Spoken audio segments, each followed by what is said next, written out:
प्रणाम सभी को। आइए आज गीता की अध्याय 11 और श्लोक 8 से शुरू करते हैं। संबंध। भगवान ने 3 श्लोकों में 4 बार पश्य पद से अपना रूप देखने के लिए आज्ञा दी। इसके अनुसार ही अर्जुन आंखें फाड़ फाड़ कर देखते हैं और देखना चाहते भी हैं, परंतु अर्जुन को कुछ भी नहीं दिखता। इसीलिए अब भगवान आगे के श्लोक में अर्जुन को न दिखने का कारण बताते हुए उनको दिव्य चक्षु देकर विश्व रूप देखने की आज्ञा देते हैं। न तु मा शक्यसे दृष्टु मने नैव स्वचक्षुषा दिव्य ददामि ते चक्षु पश्य मे योगमेश्वरम। मतलब तू अपनी इस आंख से अर्थात चर्म चक्षु से मेरे को देख ही नहीं सकता, इसीलिए मैं तुझे दिव्य चक्षु देता हूँ, जिससे तू मेरी ईश्वर संबंधी सामर्थ्य को देख। व्याख्या। न तू मा शक्य से दृष्टु मने नैव स्वचक्षुषा। तुम्हारे जो चर्म चक्षु हैं, इनकी शक्ति बहुत अल्प और सीमित है। प्राकृत होने के कारण ये चर्म चक्षु केवल प्रकृति के तुच्छ कार्य को ही देख सकते हैं, अर्थात प्राकृत मनुष्य, पशु, पक्षी आदि के रूपों को, उनके भेदों को तथा धूप छाया आदि के रूपों को ही देख सकते हैं, परंतु वे मन बुद्धि इंद्रियों से अतीत मेरे रूप को नहीं देख सकते। दिव्य ददामि ते चक्षु पश्य में योगमेश्वरम। मैं तुझे अतीन्द्रिय अलौकिक रूप को देखने की सामर्थ्य वाले दिव्य चक्षु देता हूँ, अर्थात तेरे इन चर्म चक्षुओं में ही दिव्य शक्ति प्रदान करता हूँ, जिससे तू अतीन्द्रिय अलौकिक पदार्थ भी देख सके और साथ साथ उनकी दिव्यता को भी देख सके। यद्यपि दिव्यता देखना नेत्र का विषय नहीं है, प्रत्युत बुद्धि का विषय है, तथापि भगवान कहते हैं मेरे दिए हुए दिव्य चक्षुओं से तू दिव्यता को अर्थात मेरे ईश्वर संबंधी अलौकिक प्रभाव को भी देख सकेगा। तात्पर्य है कि मेरा विराट रूप देखने के लिए दिव्य चक्षुओं की आवश्यकता है। पश्य क्रिया के 2 अर्थ होते हैं, बुद्धि मतलब विवेक से देखना और नेत्रों से देखना। 9वें अध्याय के 5वें श्लोक में भगवान ने पश्य में योगमेश्वरम कहकर बुद्धि के द्वारा देखने मतलब जानने की बात कही थी। अब यहाँ पश्य में योगमेश्वरम कहकर नेत्रों के द्वारा देखने की बात कहते हैं। विशेष बात, जैसे किसी जगह श्रीमद् भगवद गीता ऐसा लिखा हुआ है, जिनको वर्णमाला का बिल्कुल ज्ञान नहीं है उनको तो इसमें केवल काली काली लकीरें दिखती हैं, और जिनको वर्णमाला का ज्ञान है उनको इसमें अक्षर दिखते हैं। परंतु जो पढ़ा लिखा है और जिसको गीता का गहरा मनन है, उसको श्रीमद् भगवद गीता ऐसा लिखा हुआ दिखते ही गीता के अध्यायों की, श्लोकों की, भावों की सब बातें दिखने लग जाती हैं। ऐसे ही अर्जुन को जब भगवान ने दिव्य चक्षु दिए, तब उनको अलौकिक विश्व रूप तथा उसकी दिव्यता भी दिखने लगी, जो कि साधारण बुद्धि का विषय नहीं है। यह सब सामर्थ्य भगवत प्रदत्त दिव्य चक्षु की ही थी। अब यह एक शंका यह होती है कि जब अर्जुन ने 4थे श्लोक में कहा कि अगर मैं आपके विश्व रूप को देख सकता हूं तो आप अपने विश्व रूप को दिखा दीजिए, तब उसके उत्तर में भगवान को यहाँ 8वां श्लोक कहना चाहिए था कि तू अपने इस चर्म चक्षुओं से मेरे विश्व रूप को नहीं देख सकता, इसीलिए मैं तेरे को दिव्य चक्षु देता हूँ।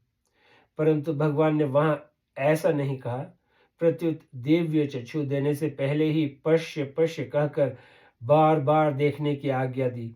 जब अर्जुन को दिखा नहीं, तब उनको न दिखने का कारण बताया और फिर दिव्य चक्षु देकर उसका निराकरण किया। अतः इतनी झंझट भगवान ने की ही क्यों? साधक पर भगवान की कृपा का क्रमश कैसे विस्तार होता है, यह बताने के लिए ही भगवान ने ऐसा किया है, क्योंकि भगवान का ऐसा ही स्वभाव है। भगवान अत्यधिक कृपालु हैं। उनकी कृपा सागर की कृपा का कभी अंत नहीं आता। भक्तों पर कृपा करने के उनके विचित्र विचित्र ढंग हैं। जैसे पहले तो भगवान ने अर्जुन को उपदेश दिया, उपदेश के द्वारा अर्जुन के भीतर के भावों का परिवर्तन कराकर उनको अपनी विभूतियों का ज्ञान कराया। उन विभूतियों को जानने से अर्जुन में एक विलक्षणता आ गई, जिससे उन्होंने भगवान से कहा कि आपके अमृतमय वचन सुनते हुए मेरी तृप्ति नहीं हो रही है। विभूतियों का वर्णन करके अंत में भगवान ने कहा कि ऐसे मतलब तरह तरह की विभूतियां वाले मतलब ऐसे अनंत ब्रह्मांड मेरे एक अंश में पड़े हुए हैं।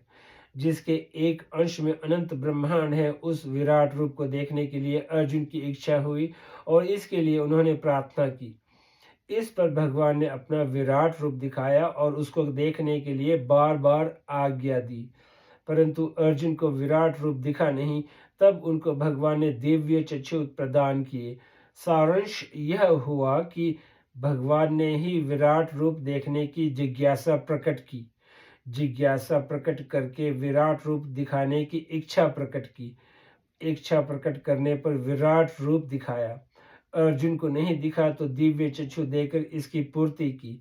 तात्पर्य यह निकला कि भगवान के शरण होने पर शरणागत का सब काम करने की जिम्मेवारी भगवान अपने ऊपर ले लेते हैं। अब श्लोक 9। संबंध। दिव्य चक्षु प्राप्त करके अर्जुन ने भगवान का कैसा रूप देखा, यह बात संजय धृतराष्ट्र से आगे के श्लोक में कहते हैं। यह है संजय उवाच। एव मुक्त्वा ततो राजन् महायोगेश्वरो हरि दर्शयामास पार्थाय परम रूपमेश्वरम। मतलब संजय बोले, हे राजन, ऐसा कहकर फिर महायोगेश्वर भगवान श्री कृष्ण ने अर्जुन को परम ऐश्वर्य रूप दिखाया। संजय को भी वेद व्यास जी महाराज से दिव्य दृष्टि मिली हुई थी, इसीलिए अर्जुन के साथ ही साथ उन्होंने भी भगवान के विश्व रूप के दर्शन किए थे। गीता।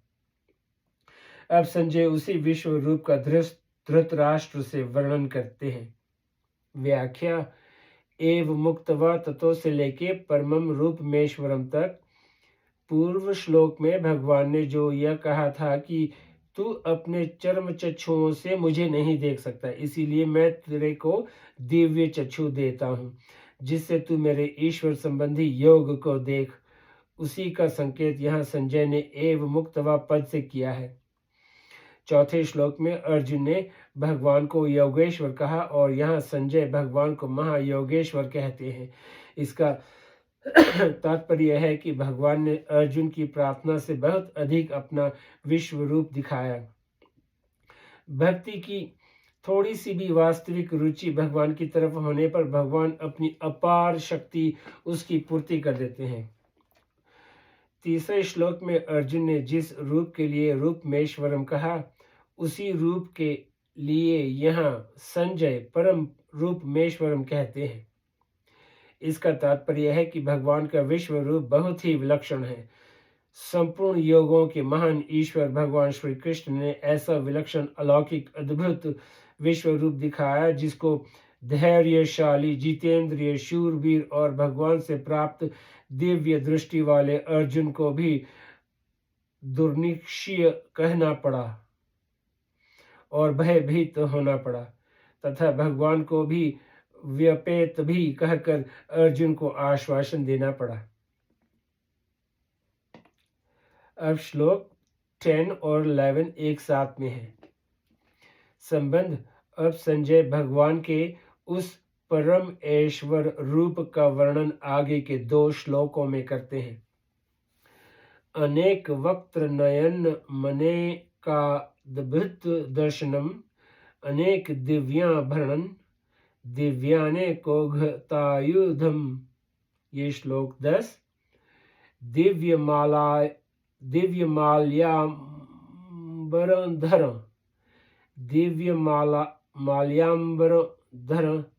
दिव्य गंधानुलेप पम सर्वाश्चर्यमय देवमनंत विश्वतो मुखम। ये श्लोक 11।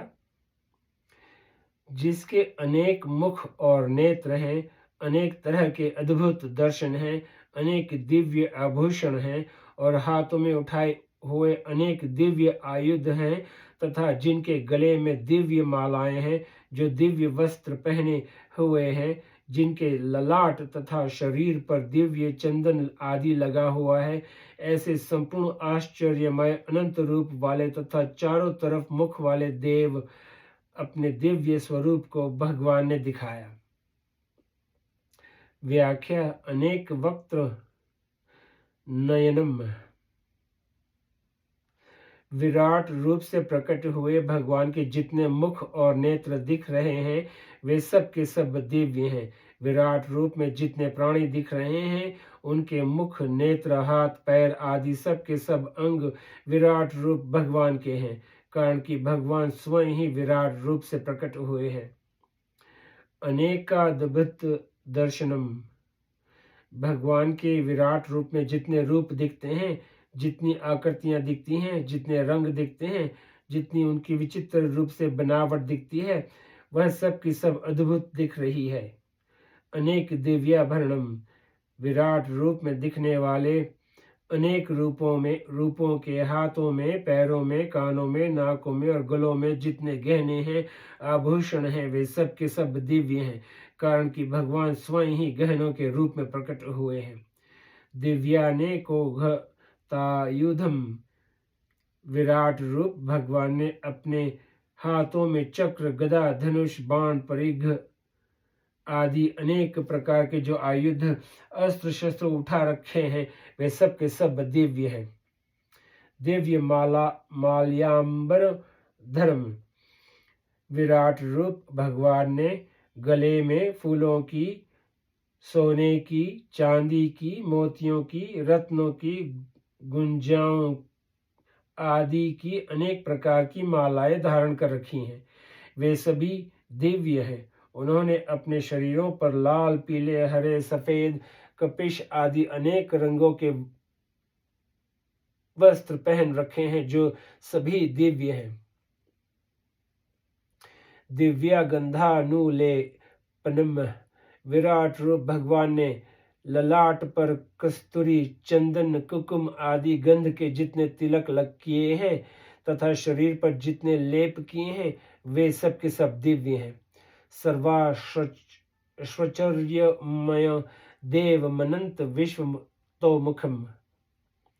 इस प्रकार देखते ही चकित कर देने वाले अनंत रूप वाले तथा चारों तरफ मुख ही मुख वाले अपने परम ऐश्वर्यमय रूप को भगवान ने अर्जुन को दिखाया।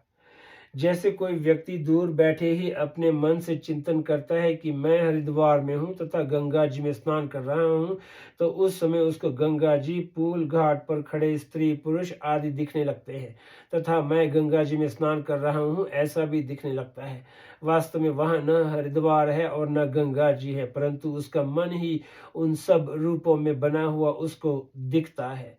ऐसे ही एक भगवान ही अनेक रूपों में, उन रूपों में पहने हुए गहनों के रूप में, अनेक प्रकार के आयुधों के रूप में, अनेक प्रकार की मालाओं के रूप में, अनेक प्रकार के वस्त्रों के रूप में प्रकट हुए हैं। इसीलिए भगवान के विराट रूप में सब कुछ दिव्य है।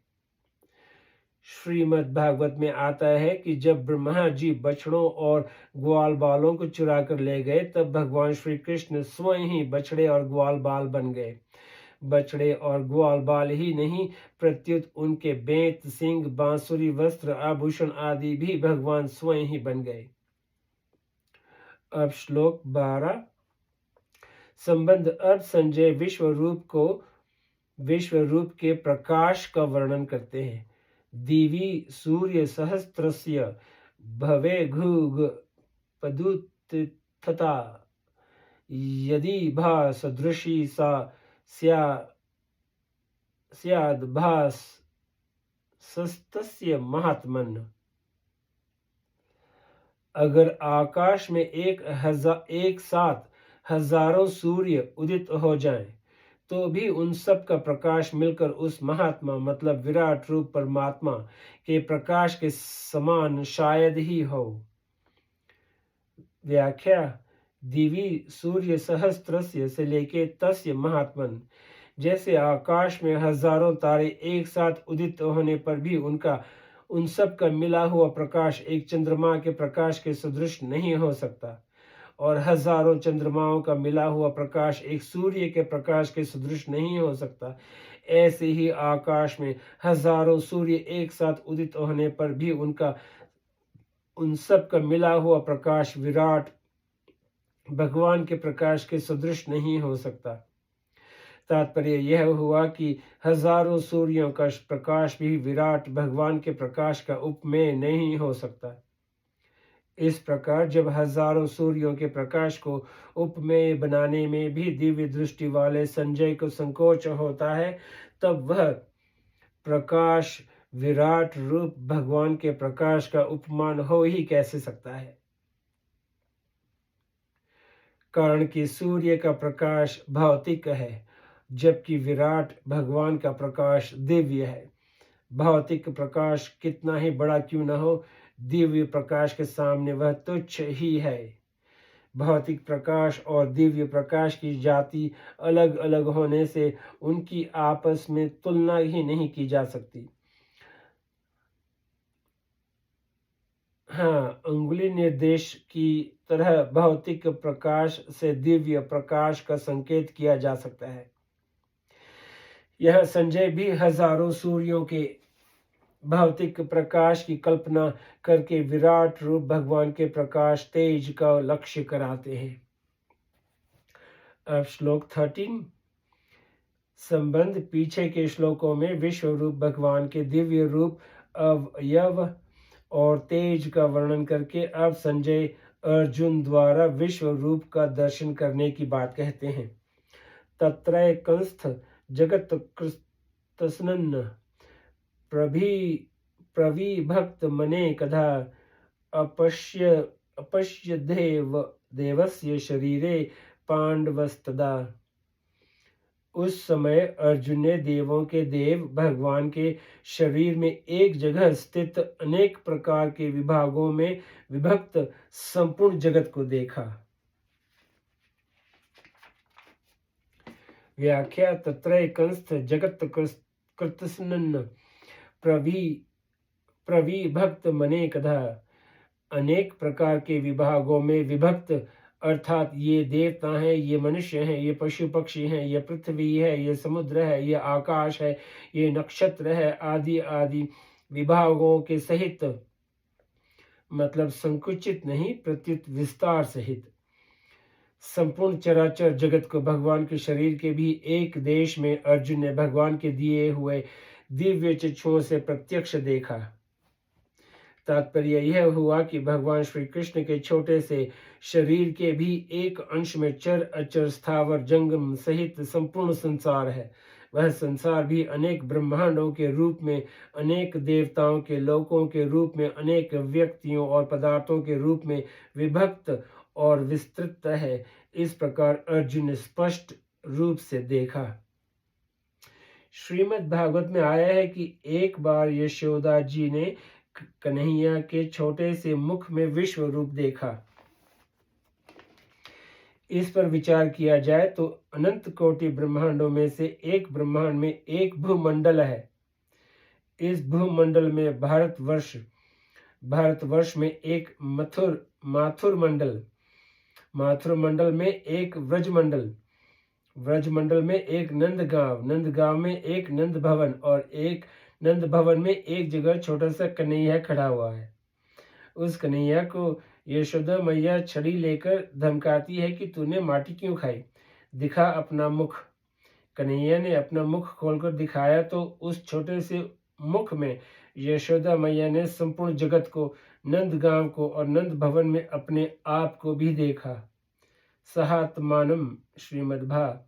इसी तरह अर्जुन ने भी भगवान के शरीर के किसी अंश में संपूर्ण जगत को देखा। अपश्य घेव देवस्य शरीरे पांडवस्तदा, तदा का तात्पर्य है कि जिस समय भगवान ने दिव्य दृष्टि देकर अपना विराट रूप दिखाया, उसी समय उसको अर्जुन ने देखा। अपश्रेत का तात्पर्य है कि जैसा रूप भगवान ने दिखाया है, वैसा ही अर्जुन ने देखा। संजय पहले भगवान के जैसे रूप का वर्णन करके आए हैं, वैसा ही रूप अर्जुन ने भी देखा। जैसे मनुष्य लोक से देवलोक बहुत विलक्षण है, ऐसे ही देवलोक से भी भगवान अनंत गुना विलक्षण है, क्योंकि देवलोक आदि सबके सब लोक प्राकृत हैं और भगवान प्रकृति से अतीत हैं। इसीलिए भगवान देव अर्थात देवताओं के भी देवता मालिक हैं। अब श्लोक 14।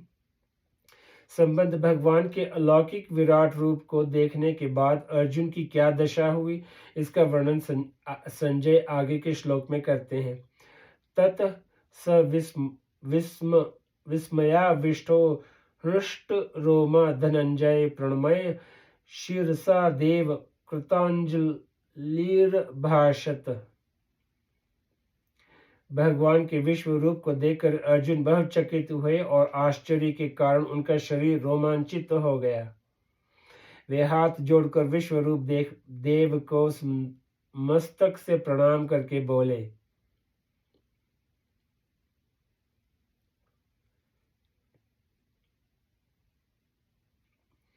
व्याख्या।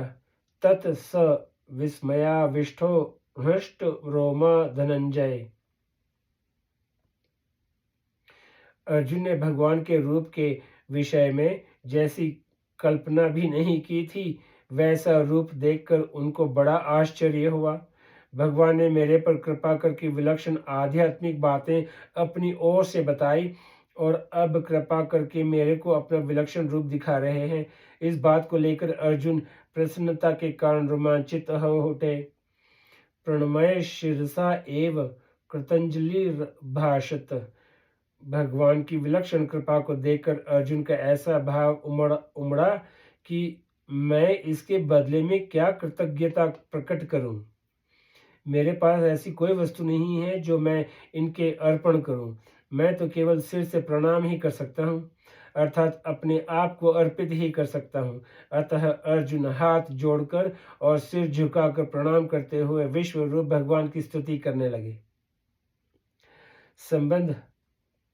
अर्जुन विराट रूप भगवान की जिस विलक्षणता को देखकर चकित हुए, उसका वर्णन आगे के 3 श्लोक में करते हुए भगवान की स्तुति करते हैं। आज यही समाप्त करते हैं, फिर अगली बार श्लोक 15 से शुरू करेंगे।